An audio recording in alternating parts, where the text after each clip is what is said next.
தடைக்காலம் முடிந்து கடலுக்கு சென்ற புதுக்கோட்டை மாவட்டம் கோட்டைப்பட்டினம் மீனவர்கள் மீது நடத்திய இலங்கை கடற்படையினர் அதிர்ச்சி ஏற்படுத்தியுள்ளது. இது குறித்த கூடுதல் தகவலை செய்தியாளர் கணேஷ் பாபு வழங்கிட கேட்கலாம். கணேஷ் பாபு, வணக்கம். மேலும் தகவல்களை சொல்லுங்க.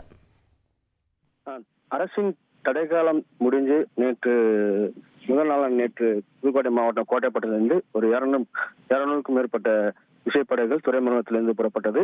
அதில் ராஜேந்திரன் என்பவர் சொந்தமான விசைப்படகில் சேது,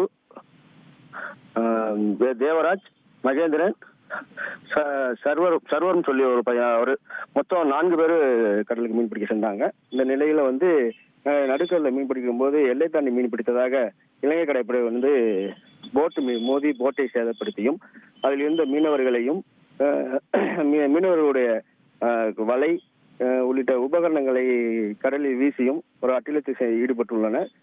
இது சம்பந்தமாக கரைக்கு வந்த மீனவர் சொல்லும் போது எங்களுடைய வாழ்வாதாரமான போட்டை சேதப்படுத்திட்டாங்க.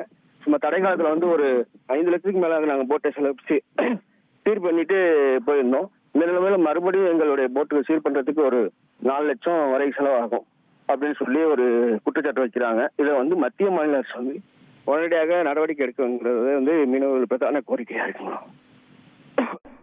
ட்ரெண்டை ஃப்ரெண்ட் ஆக்கிக்கோங்க. 2.5 கோடிக்கும் அதிகமான தந்தி டிவியின் சப்ஸ்கிரைபர்ஸ் அண்ட் ஃபாலோவர்ஸ் குடும்பத்துல நீங்களும் இணையுங்க.